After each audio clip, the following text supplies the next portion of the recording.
Assalamualaikum dear 6th class students. कैसे हैं आप सब? I hope you are all in good health. I am your English teacher and today we are going to start the next lesson of our English textbook and that is lesson number 10. It's a poem and the name of the poem is The Mountain and the Squirrel.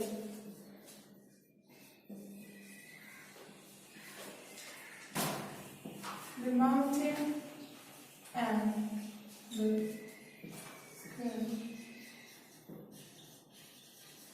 ये poem है हमारी lesson number 10 of your English text book.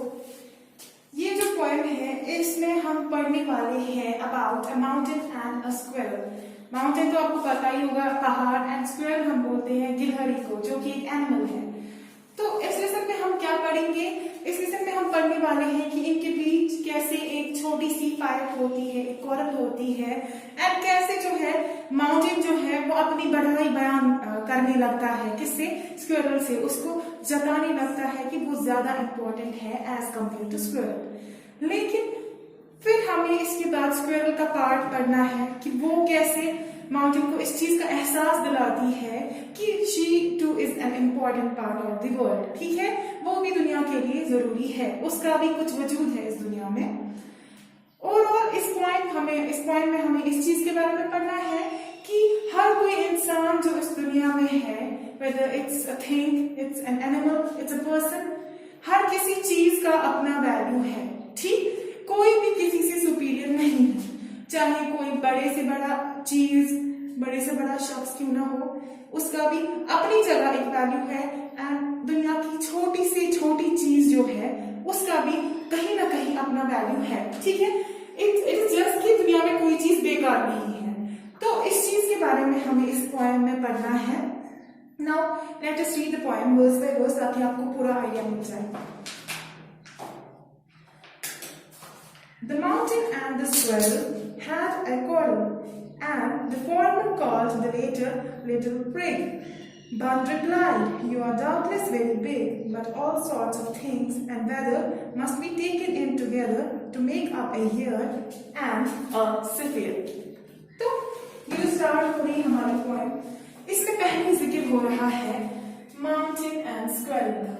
ये poem में हमारे poet कह रहे हैं कि ये जो माउंटेन एंड हमारी स्क्विरल है, इनके बीच एक क्वारल हो रही थी। ठीक है,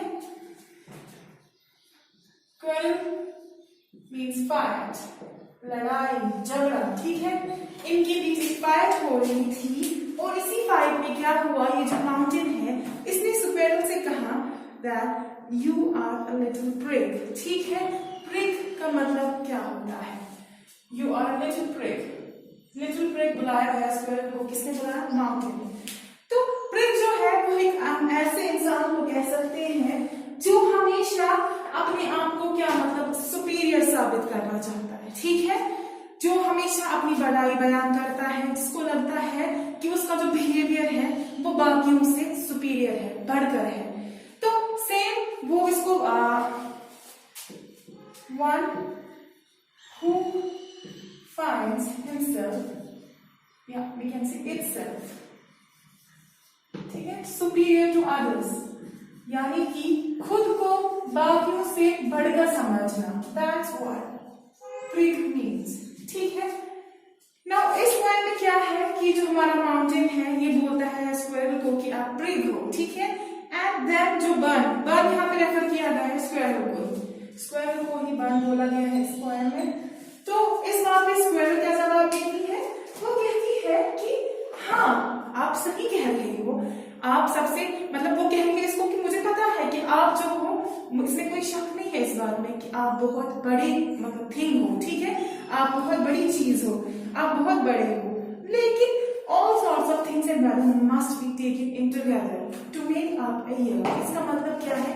इसका मतलब ये है कि जिंदगी में अगर हम लिटरली इस वर्ड बाय वर्ड इसका मतलब देखिए तो ये कह रहा है कि हर किसी चीज को कंसिडरेशन में रखना होता है। किस चीज के लिए? वेदर को भी कंसिडरेशन में रखना है एक ईयर को बनाने के लिए। लेकिन अगर हम असली मायने में जाए, if you look deep down inside the text, हमें पता चलेगा कि इनके कहने का मतलब यहाँ ये है कि इंसान को मतलब जिंदगी में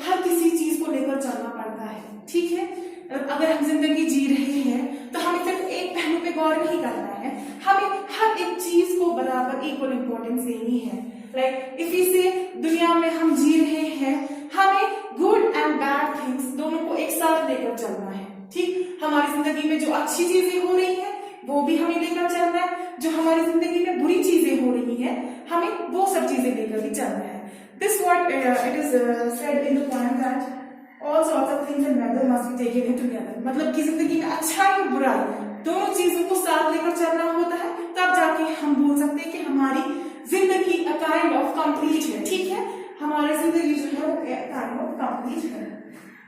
Now, I think it no disgrace to occupy my place if I am not so large as you are not so small as I, and not half so spry। I'll not deny you make a very pretty squirrel track। उसके बाद क्या कह रहा है, ये जो squirrel है ये कहती है इसको कि मुझे कोई डिस्ग्रेस फील नहीं होता है इस चीज से कि मैं जो हूं मैं साइज से छोटी हूं। ठीक है, डिस्ग्रेस का मतलब होता है डिसऑनर। मुझे कोई डिसऑनर फील नहीं हो रहा, डिसऑनर बेइज्जती। ठीक है, बेइज्जती। स्क्वेरल कहती है कि मुझे कोई बेइज्जती नहीं है इस चीज की कि मैं छोटी हूं। ठीक है, साइज में मुझे इस चीज पे कोई भी बेइज्जती फील नहीं हो रहा है, डिस्ग्रेस फील नहीं हो रहा है। मैं ठीक हूं, जैसे मैं हूं मैं बिल्कुल सही हूं। अगर मैं आपकी जितनी लार्ज नहीं हूं, अगर मैं आपकी जितनी बड़ी नहीं हूं, आप भी मुझसे छोटे नहीं, मेरे जैसे छोटे नहीं। ठीक है, अगर मैं बड़ी नहीं हूं तो आप भी थोड़ी छोटे हो। मैं अपनी जगह सही हूं और आप जो हो आप अपनी जगह सही हो। और आप तो अगर देखा जाए आप मेरे जितने हाफ स्प्राई भी नहीं हो। Spry means active. ठीक, अगर आपने गिलहरी को देखा होगा वो बहुत ज्यादा एक्टिव होती है। ठीक है, बहुत ज्यादा, और मतलब उसमें काफी मतलब लाइवली होती है, वो उसमें काफी हद की वो जान होती है। ठीक, तो ये कहते हैं इसको कि आप मुझे देखो मैं कितनी स्प्राई हूँ, कितनी एक्टिव, कितनी लाइवली हूँ, और खुद को देखो आप तो मेरे से हाफ जितने भी एक्टिव नहीं। मत है एक्टिव, माउंटेन जो है वो नहीं मूव कर पाता है ना, तो वो एक्टिव नहीं है। In the same way lively, वो बेजान है ना। तो ये जो माउंटेन है, ये स्क्वेरल माउंटेन से कहती है कि आप मेरे जितने बड़े, मैं आपकी जितनी बड़ी नहीं हूँ, लेकिन आप भी मेरे जितने छोटे नहीं हैं, और आप तो मुझसे आधा भी स्प्राई नहीं हो, मेरे जितने आधे एक्टिव भी नहीं हो। और साथ में ये भी कहती है कि हाँ, इस बात को भी मैं डिनाई नहीं करूंगी, नकारूंगी नहीं इस बात को कि आप जो हो एक अच्छा स्क्वेरल ट्रैक बनाते हो। डिनाई का मतलब हो गया नकारना। ठीक है, किसी चीज को नकारना, रिफ्यूज करना किसी चीज से, नकारना। तो ये कहती है कि मैं इस चीज से नकार नहीं कर रही, इनकार नहीं कर रही। ठीक, इनकार नहीं कर रही मैं इस चीज से कि आप जो हो आप अच्छा स्क्वेरल ट्रैक बनाते हो। स्क्वेरल ट्रैक का यहाँ मतलब है कि स्क्वेरल के रहने की जगह। ठीक है,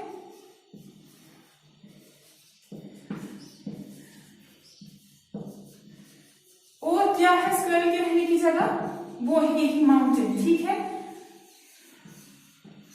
lives and roams, यानी कि ये जो माउंटेन वो place where squirrel lives and roams, it means कि ये जो माउंटेन है ये काफी बड़ी चीज है ना, इसमें बहुत जगह होती है, और काफी जगह होती है किसके लिए, स्क्वेरल के लिए, कि वो जो है इस माउंटेन पे अच्छे से हर जगह घूम पाए। तो ये इसको बताते हैं कि इस चीज से भी मैं आपको ये इनकार नहीं कर रही इस चीज से कि आप जो हो मेरे लिए अच्छी जगह बनाते हो। किस चीज के लिए, मेरे चलने फिरने के लिए, मेरे घूमने के लिए। मतलब ये जो है यहाँ पे स्क्वेरल ये काइंड ऑफ अपना भी बड़ाई बोल रही है माउंटेन के सामने, लेकिन उसको भी छोटा नहीं दिखा रही है। ठीक, यहाँ पे उसको भी उसके भी एडवांटेजेस कुछ बोली गई है, उसके भी हक में वो कुछ कह रही है। Now at the end talents differ, all is well and wisely put, if I cannot carry forests on my back, neither can you crack a nut। अब लास्ट में स्क्वेरल इसमें कहती है जो इंसान के अंदर टैलेंट्स होते हैं, अलग अलग टैलेंट्स हैं। ठीक है, कोई किसी वजह से ज्यादा मशहूर है, कोई किसी में कुछ और चीज ज्यादा पाई जाती है, उस वजह से उसका नाम है। ठीक, तो वो जो टैलेंट्स होते हैं लोगों में वो अलग होते हैं, डिफर होते हैं, ठीक है, हर किसी में अलग अलग होते हैं। ये जो टैलेंट्स होते हैं ये सब में सेम नहीं है, ये सब में क्या होते हैं, अलग अलग। और ये सारा जो है ये कायनात का निजाम अल्लाह ताला ने बना के रखा है, ठीक। कौन किस चीज की वजह से मशहूर होगा, कौन किसी और चीज की वजह से मशहूर होगा, ये सब क्वालिटीज लोगों में क्या होती है, अच्छी अच्छी क्वालिटीज, टैलेंट्स होते हैं, ये सब लोगों में अलग अलग होते हैं। फिर उसके बाद एंड पे क्या कहती है इसको, कि अगर मैं अपने बैक पे फॉरेस्ट्स कैरी नहीं कर सकता, इसका मतलब क्या है कि जैसे माउंटेन होता है, माउंटेन के बैक में फॉरेस्ट्स होते हैं, इसका मतलब ये है कि माउंटेन इतना बड़ा होता है कि उसके अंदर इतने सारे फॉरेस्ट्स होते हैं, ठीक, इतने सारे फॉरेस्ट्स को जगह देता है एक माउंटेन। ये कहती है कि अगर मैं आपकी तरह एक माउंटेन की तरह अपने बैक पे पहाड़ नहीं रख, अपने पहाड़ जैसे बैक पे फॉरेस्ट्स नहीं रख सकती, वैसे ही आप भी मेरी तरह यू कैन नॉट क्रैक ए नट, ठीक है, आप भी एक नट नहीं तोड़ सकते। नट्स यू नो, नट्स होते हैं ना, जैसे वॉलनट होता है हमारा, आलमंड होते हैं या पीनट्स होते हैं। जो स्क्विरल होती है ना वो ऐसे ही नट तोड़ देती है with help of her teeth. तो वो क्या होता है, उनकी जो बाहरी कवरिंग होती है, आउटर लेयर, वो बहुत ही हार्ड होती है, तो उनको ऐसे तोड़ना आसान नहीं है। तो ये अपना टैलेंट यहाँ पे बता रही है कि जैसे आप अपने बैग पे फॉरेस्ट्स कैरी करते हो, मैं वो नहीं कर सकती, लेकिन जैसे मैं अपने आप नट्स ब्रेक कर सकती हूँ, वो टैलेंट आप में भी नहीं है, आप भी वो नहीं कर सकती। सो ये थी हमारी पोएम। इसमें हमें इतना बताया गया कि हर किसी इंसान के टैलेंट्स जो है वो अलग अलग होते हैं, ठीक है। तो चीजें हमने इससे सीखी। पहली चीज ये कि जिंदगी में good things and bad things we have to take them together if you want to live a peaceful life. अगर हम अच्छी जिंदगी जीना चाहते हैं, हमें अच्छी चीजों को और बुरी चीजों को साथ लेकर चलना है।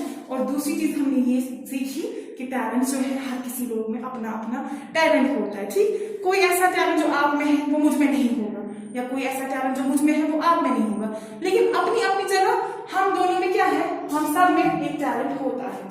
तो टैलेंट जो है वो डिफर करता है, हर किसी में अलग अलग होता है। आई होप आपको ये पॉइंट अच्छे से समझ आई होगी। अब इंशाल्लाह मिलते हैं हमारे नेक्स्ट लेक्चर में, तब तक के लिए टेक केयर, अल्लाह हाफिज।